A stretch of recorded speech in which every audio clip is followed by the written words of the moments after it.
Bonjour et bienvenue à ce point de presse de Québec solidaire. Prenons la parole Mme Manon Massé, M. Alexandre Leduc et le Chief Lance Heyman. Oui, bonjour tout le monde. Merci d'être là.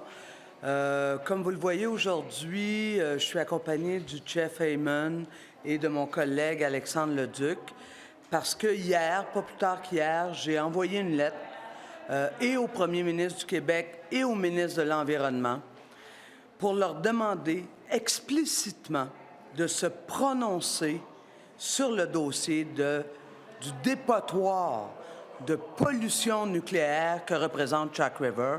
Et je leur ai demandé de prendre position contre, parce que le Québec est en danger. Je vais laisser Chef Hyman vous le présenter, parce que lui, c'est un porteur, un leader, quelqu'un qui, depuis plusieurs mois, voire années, essaie d'amener le gouvernement canadien à reculer sur sa décision. Et nous, notre attente, c'est que le gouvernement du Québec somme le gouvernement canadien de reculer. Chef Hyman, j'ai oublié de le dire, de la nation Québécois. Je suis vraiment désolé. Chef Hyman. Thank you very much, and appreciate the opportunity to be able to say a few words today. So, good afternoon, bonjour. My name is Lance Heyman. I'm the chief of the Algonquin community of Quebec, and today I stand before you in partnership with the Québec solidaire, the Parti québécois, whose support for our cause has been unwavering. We're gathered here because of the fate of our lands, our waters, and the future of our communities is at a crossroads. Quebec First Nation has been at the forefront of resisting the proposed near-surface disposal facility, a dangerous nuclear waste site proposed by the Canadian Nuclear Laboratories on the unceded lands of the Algonquin Anishinaabe people near the Ottawa River. This project has sparked widespread opposition from Indigenous nations, environmental organizations, and municipalities across Quebec and Ontario. It poses significant risks to our health, the environment, biodiversity, and we will continue to fight against it in all available arenas. In January and February of 2024, I had the first opportunity to meet with Minister Charette and Lafrenière to express our deep concerns about this project. We have been advocating tirelessly to make sure our voices are heard. We've written letters, launched a fundraising campaign to support our legal challenge, and have filed 3 judicial reviews against this project, some in collaboration with other environmental groups, the Canadian Nuclear Coalition, and the Sierra Club Foundation. We are committed to challenging this decision at every level, and we will not stop until we have justice for our people and our lands. We're still waiting for the decisions in the judicial reviews, but barring a negative decision, in all likelihood, we will appeal to the next level of court, and I'm sure that if the decision is rendered in our favor, Canada will also appeal the decision.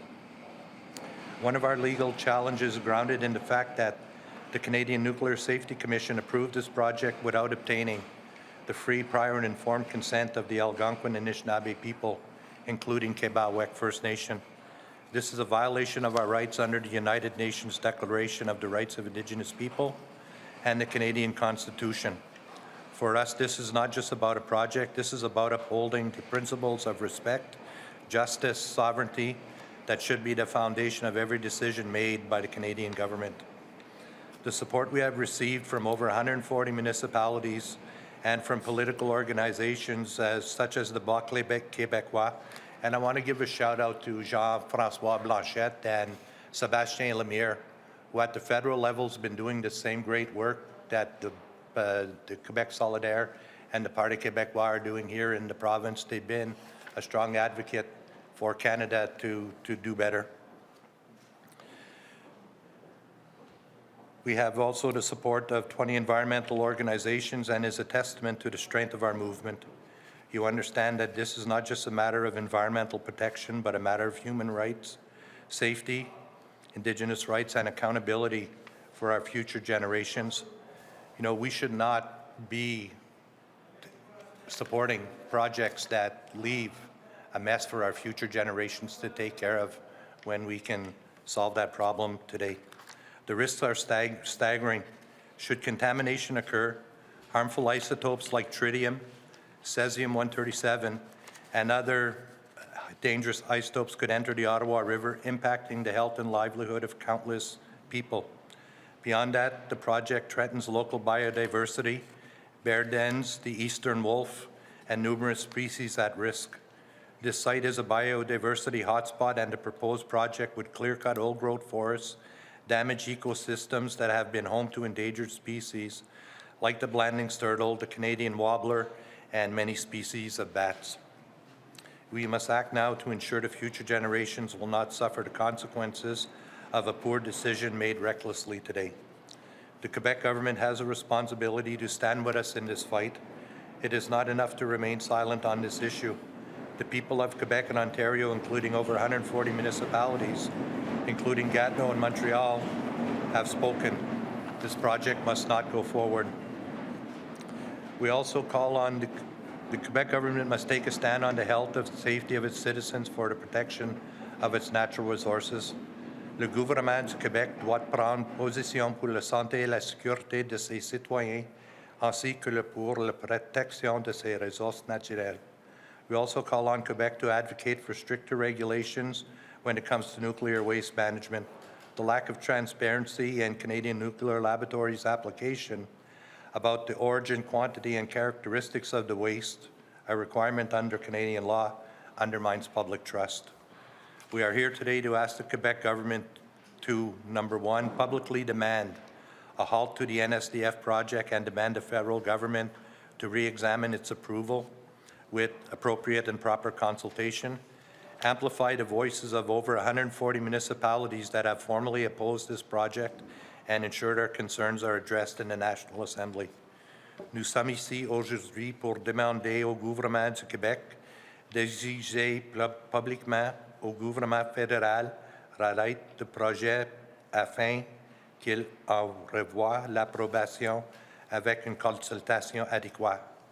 Quebec's leadership is essential.